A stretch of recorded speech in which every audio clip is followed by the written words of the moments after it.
Hello everyone. In previous lecture we discussed about the rusting and corrosion. Today we will discuss with alloys and amalgam.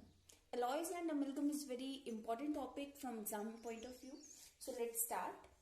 Actually alloying is very good method for improving the properties of a metal, and we discussed a little about the alloying in prevention method of rusting. So actually before starting this, I discussed an ancient wonder of Indian metallurgy. The iron pillar near Qutub Minar in Delhi was made around 400 BC by iron workers of India, and actually they had developed a process which prevented worth iron from rusting. So iron pillar is 8 meter high and its weight about 6,000 kilogram, that means about 6 tons. And it is not a wonder that the pillar still stands in a pristine condition. More than 2000 years ago it was manufactured. So it is very interesting phenomena. We can say that in ancient time our Indian metallurgy process is very well, or we can say that is very good. So let's start with alloys and amalgam. Alloys and amalgam. Actually you know that iron is a most widely used metal, but it is never used in the pure form. This is because pure iron is very soft and stretches easily when hot. So we can't make the objects with that kind of iron. But when it is mixed with a small amount of carbon, it becomes hard and strong. And this new form is known as steel. So the strength and other properties of steel depend on the percentage of carbon in it. Clear? So this means that we can change the properties of a metal by mixing the some other metal or non-metal, and this mixture is known as alloy. So what is the actually definition of the alloy? The alloy is a homogeneous mixture of two or more metals or a non-metal. Alloy जो है वो एक homogeneous mixture है, आपके पास दो या दो से ज्यादा मेटल्स या फिर एक मेटल और एक नॉन मेटल का. डजंट मैटर, ये कोई कंडीशन नहीं है हमारे पास कि दोनों मेटल्स ही होने चाहिए, बट हाँ एक जो है उनमें से मेटल होना चाहिए, दूसरा आपका नॉन मेटल भी हो सकता है. Clear? So we can say that invention of alloy is very important step or invention in the field of metallurgy. So now we will discuss what are the objects of alloy making. alloy जो है वो किस लिए बनाया गया था, क्या reason था? तो सबसे पहला रीजन तो हमने ऑलरेडी डिस्कस किया इन अबाउट आयरन, कि आयरन जो है प्योर फॉर्म में बहुत ज्यादा सॉफ्ट होता है, इसीलिए उसके अंदर हम कुछ मेटल या नॉन मेटल को मिक्स कर देते हैं ताकि उसकी स्ट्रेंथ जो है वो उसको इंक्रीज किया जा सके. बट ये सिर्फ पॉइंट जो था it is applicable for iron, लेकिन बाकी मेटल्स का क्या? बिकॉज अलॉइंग का मतलब होता है एक या एक से ज्यादा मेटल्स या फिर नॉन मेटल्स को कंबाइन करना. यहाँ पे कहीं पे भी स्पेसिफिक नहीं है कि हम सिर्फ और सिर्फ आयरन के बारे में डिस्कस करेंगे. So what are the objects of alloy making? So जो सबसे पहला यहाँ पे ऑब्जेक्ट है हमारे पास, to increase resistance to corrosion, जो सबसे इंपॉर्टेंट भी है और सबसे ज्यादा जिसको हम बोल सकते हैं यूजफुल भी है, कि जो आप सबको पता है कि आयरन जो है वो मॉइस्चर और एयर की प्रेजेंस में बहुत जल्दी रस्ट हो जाता है, या अगर हम बाकी मेटल्स की बात करें उनका कोरोजन स्टार्ट हो जाता है. बट अगर हम किसी भी मेटल का अलॉय बनाते हैं तो उसका जो कोरोजन रेजिस्टेंस कैपेसिटी है वो बहुत ज्यादा एनहांस हो जाती है, एंड दैट्स व्हाई वो जो हमारा मेटल है वो इजीली कोरोड नहीं होता. For example stainless steel is prepared which has more resistant to corrosion than iron. अगर हमारे घर पे जितने भी यूटेंसिल्स हैं mostly they are made up of stainless steel.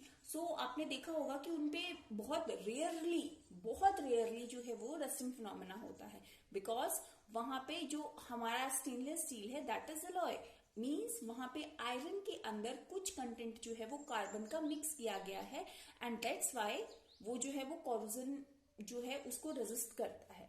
Clear? तो जो हमारा सबसे पहला ऑब्जेक्टिव है that is to increase resistance to corrosion.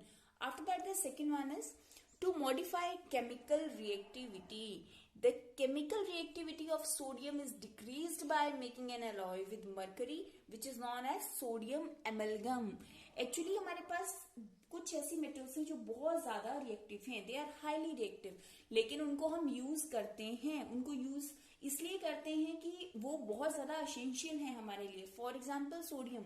तो सोडियम बहुत ज्यादा रिएक्टिव मेटल है, लेकिन अगर हमें उसको यूज करना है तो हम उसके अंदर मर्करी मिक्स कर देंगे और उसको हम यूज करेंगे।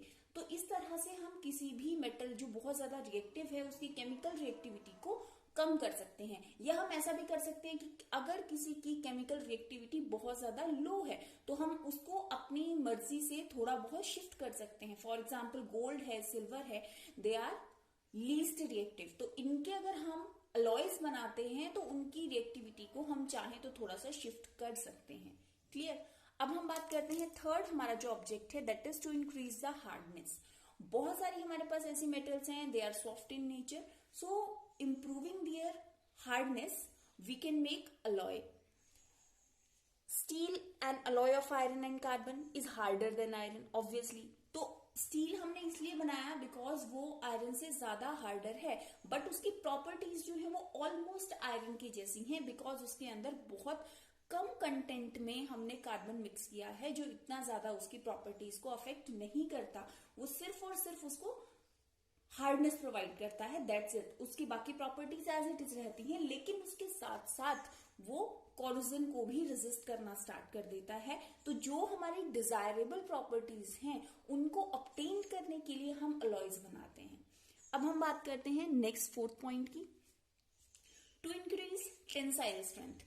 टेंसाइल स्ट्रेंथ को इंक्रीज करने के लिए भी हम इसको यूज करते हैं। जो हमने अभी मैंने आपको बोला कि कुछ ऐसी मेटल्स हैं हमारे पास जो सॉफ्ट हैं। अब इतनी ज्यादा सॉफ्ट मेटल हैं, उनसे हम ऑब्जेक्ट्स नहीं बना सकते। सो हमें क्या करना है, उसकी टेंसाइल स्ट्रेंथ इंक्रीज करनी पड़ेगी फॉर मेकिंग ऑब्जेक्ट्स। सो हम कैसे उसकी टेंसाइल स्ट्रेंथ इंक्रीज कर सकते हैं, by making alloys, by mixing some metals और other non metals to provide them tensile strength. Clear. इसके बाद अगर हम बात करें नेक्स्ट ऑब्जेक्टिव की, that is to produce good casting. Type of metal is an alloy of lead, tin and mercury. हमारे पास कुछ ऐसी मेटल्स हैं जिनकी हम कास्टिंग जो है वो अच्छे से नहीं कर सकते, जिनकी हम परफेक्ट उनको एजेस प्रोवाइड नहीं कर सकते, जो हमारी डिजायरेबल शेप्स हैं उनको नहीं दे सकते, बिकॉज उनका जो सरफेस है वो काफी ज्यादा रफ होता है। या फिर कुछ ऐसी मेटल्स हैं लाइक मर्करी जो लिक्विड फॉर्म में है, अगर आपने उसको कास्ट करना है तो उसके लिए आपको उसका अलॉय बनाना ही पड़ेगा, बिकॉज विदाउट अलॉइंग हम उसकी कास्टिंग नहीं कर सकते, उसको डिजायरेबल शेप प्रोवाइड नहीं कर सकते। So for good casting we have to make alloys. After that the last objective is to lower melting point.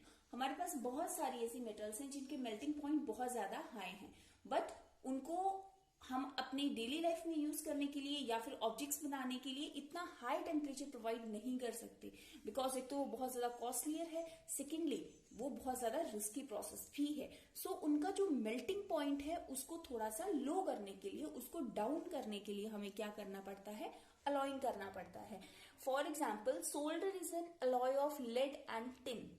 Solder wire आप सबको पता है, क्लास 8 में आपने डिस्कस किया है, पढ़ा है इसके बारे में।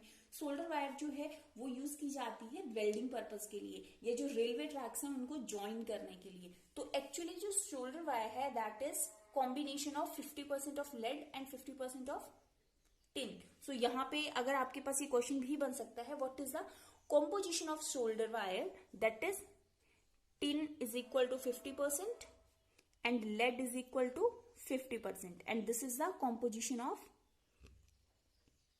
shoulder wire। और किस लिए यूज होता है solder wire, to joining railway tracks. Remember this, और इसको आप नोटबुक में भी नोट कर लेंगे, साइड में कहीं पे बॉक्स बना के इसको आप वहां पे मेंशन करेंगे। क्लियर। सो उसका जो अगर हम देखें तो जो लेड और टिन है, अगर हम स्पेसिफिकली लेड की ही बात करें, उसका मेल्टिंग पॉइंट बहुत ज्यादा हाई है, लेकिन जैसे ही हम उसको टिन के साथ मिक्स करते हैं तो उसका जो मेल्टिंग पॉइंट है वो एक मॉडरेट लेवल पे आ जाता है, जिसकी हेल्प से हम इजीली जब वेल्डिंग करते हैं तो उसको एक पर्टिकुलर टेम्परेचर प्रोवाइड करके मेल्ट कर सकते हैं, and after some time that becomes again hard. So for this purpose, for lower melting point, alloying is very important phenomena. So अब हम बात करते हैं हमारे नेक्स्ट टॉपिक की, दैट इज एमेलगम। एक्चुअली हम अभी एक जो हमारा पॉइंट था उसमें एमेलगम ऑलरेडी हमने डिस्कस किया था, सो हम इसको दोबारा स्टार्ट करते हैं। Amalgam, these are homogeneous mixture of metal and mercury. जो अलॉय था, अलॉय के अंदर हमने डिस्कस किया था कि कोई पर्टिकुलर मेटल और एक पर्टिकुलर नॉन मेटल जो है उनको हम आपस में कंबाइन करते हैं। लेकिन अगर हम बात करें एमलगम की, so amalgam is a homogeneous mixture of metal and particular mercury. जो कोई एक मेटल है उसके साथ अगर हम सिर्फ और सिर्फ मर्करी को मिक्स करेंगे, दैट बिकम्स अ एमलगम। सो जो एमलगम है, जैसे for example sodium amalgam contain sodium and mercury, and actually these are formed by treating metals such as sodium, zinc, tin, gold and all. Different amalgams are prepared depending upon their uses. Her amalgam का अपना एक specific use है। जो commonly use में आते हैं एमलगम्स, जिनके बारे में अगर हम डिस्कस करें तो वो कौन कौन से हैं? For example sodium amalgam is use to decrease the chemical reactivity of sodium metal and it is also used to a good reducing agent के जैसे भी हम इसको यूज करते हैं। Secondly we can say that tin amalgam is used for silvering cheap mirrors. Actually जो हमारे पास mirrors होते हैं, मिरर्स बनाने के लिए इन एंशियंट टाइम क्या किया जाता था, जो सिल्वर था उसको मेल्ट डाउन करके उसको मोल्टन फॉर्म जो था वो ग्लास के पीछे पेंट किया जाता था। That is very costly process. अगर सेम प्रोसेस हम अभी अप्लाई करें तो दैट मीन्स जो आपका मिरर जो आप 10 रुपीज का परचेज करते हो, वही मिरर आपको अबाउट 5000 के नियर बाय आपको मार्केट से मिल सकता था। सो जो टिन है उसका जो एमलगम है, अब हम क्या करते हैं, उसका जो पेंट है वो आपके मिरर के बैक साइड में करते हैं। दोनों का फिनोमेना सेम है, दोनों का रिजल्ट सेम है, लेकिन टिन एमलगम की हेल्प से हम उसका जो कॉस्ट है उसको कम कर सकते हैं। आफ्टर दैट अगर हम बात करें, the process of amalgamation is used for extraction of metals like gold and silver from their native ores. हालांकि हमने डिस्कस किया था गोल्ड सिल्वर जो है वो हमें फ्री स्टेट में मिलते हैं, लेकिन सिल्वर जो है वो कभी कभी हमें नेटिव स्टेट या कंबाइंड स्टेट में भी मिलता है। नेटिव स्टेट में या कंबाइंड में भी मिलता है। तो जब वो कंबाइंड स्टेट में मिलता है तो उसको वहां से एक्सट्रैक्ट करने के लिए, प्योरीफाई करने के लिए हम उसका एमलगम यूज करते हैं। So it is all about the alloys and amalgam. अब हम डिस्कस करेंगे कुछ इंपॉर्टेंट एमलगम एंड अलॉयज के बारे में जो एग्जाम पॉइंट ऑफ व्यू से बहुत ज्यादा important हैं। So these are some important amalgam and alloys. Actually we are discussing about the alloys, not about the amalgams, because यहाँ पे amalgam हमारे पास एक आधा है, कोई बहुत ज्यादा नहीं है और उसके बहुत ज्यादा इतने widely यूज भी नहीं है। So हम specifically जो डिस्कस करेंगे that is about the alloys. So मैंने यहाँ पे कुछ alloys के नाम लिखे हैं, उसके साथ उनका कॉम्पोजिशन लिखा है कि उनमें कितने कितने परसेंट जो है वो कौन कौन सा कंपोनेंट है, उनकी पर्टिकुलर जो प्रॉपर्टीज हैं वो क्या क्या हैं और उनके यूजेस जो है वो क्या क्या हैं। अब ये वाला जो टेबल है, इसके टेबल के बेस पे भी आपसे क्वेश्चन आपके पास बन सकते हैं, इसीलिए मैंने इसको शॉर्ट करके एक टेबल बनाया है ताकि ये लर्न करने के लिए बहुत इजी रहे। सो अगर हम देखते हैं, सबसे पहले स्टेनलेस स्टील, सबसे इंपॉर्टेंट चीज ये पूरा आपको लर्न होना चाहिए। एटलीस्ट मिनिमम से मिनिमम जिसको हम बोलते हैं, ये वाला कॉम्पोजिशन तो आपको हर हाल में याद होना चाहिए। प्रॉपर्टीज जो हैं वो भी आपको वैसे तो याद होनी चाहिए, क्योंकि अगर प्रॉपर्टीज अगर आपको याद है तो यूजेस आप इजीली उसके लिख सकते हो, आपको यूजेस लर्न करने की जरूरत नहीं है, क्योंकि उसकी प्रॉपर्टीज के बेसिस पे आप उसको कंपेयर कर सकते हो कि हमारे सराउंडिंग में ये चीज कहाँ कहाँ पे अप्लाई हो सकती है। So for example stainless steel जो है उसमें 73% आयरन है, 18% क्रोमियम है एंड 8% निकल है। अब इसकी प्रॉपर्टी क्या है कि ये रस्ट नहीं होता, इस पे जंग नहीं लगता, और इसके यूजेस कहाँ कहाँ है, यूटेंसिल्स में, साइकिल्स में या फिर ब्लेड्स में। आफ्टर दैट अगर हम बात करें निकल स्टील की, निकल स्टील का कॉम्पोजिशन है 96 to 98% आयरन एंड निकल है इसमें 2 to 4%, और इसकी प्रॉपर्टी है ये हार्ड है, इलास्टिक है और रस्ट प्रूफ है। और इससे क्या बनता है, केबल बनती है, एरोप्लेन के पार्ट्स बनते हैं और गियर्स वगैरह बनते हैं। Next is Invar. इनवार में 64% आयरन है, 36% निकल है, और इसका जो सबसे बड़ा प्रॉपर्टी है वो है ये बहुत कम एक्सपेंड होता है हीटिंग पे। आप सबको पता है कि जो मेटल्स हैं जब उनको हीट करते हैं तो वो एक्सपेंड हो जाते हैं। सो अगर हम बात करें इनवार की तो ये एक्सपेंड नहीं होता जब आप इसको हीट करते हैं। क्लियर? तो इसका स्पेशली यूज किया जाता है जितने भी आपके मेजरिंग इंस्ट्रूमेंट्स हैं। अब फॉर एग्जांपल क्लॉक का पेंडुलम है, अगर मान लो गर्मियों के टाइम में क्या हुआ, वो एक्सपेंड हुआ, अगर वो एक्सपेंड हुआ दैट मीन्स जो आपका टाइम है वो भी चेंज होगा।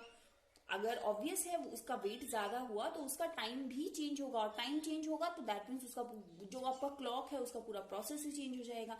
सो दैट मीन्स जो आपके स्टेनलेस आपका इनबार है उससे आपके क्लॉक के पेंडुलम्स एंड ऑल भी बनाए जाते हैं। इसके अलावा बहुत सारे मेजरिंग इंस्ट्रूमेंट्स हैं जो इससे बनाए जाते हैं, बिकॉज ये बहुत ज्यादा एक्यूरेट होते हैं। और ये एक्चुअली इसलिए एक्यूरेट होते हैं क्योंकि ये हीटिंग पे एक्सपेंड नहीं होते। सिमिलरली यहाँ पे हमारे पास मैंने सबके यूजेस और उनके कॉम्पोजिशन यहाँ पे मेंशन किए हैं। सो आप ये टेबल अच्छे से लर्न भी करना है और नोटबुक में भी कंप्लीट करना है। और ये था हमारे चैप्टर का लास्ट। अब नेक्स्ट लेक्चर से हम डिस्कस करेंगे इस चैप्टर की जो एक्सरसाइज है उसके बारे में, and after that activities. Thank you.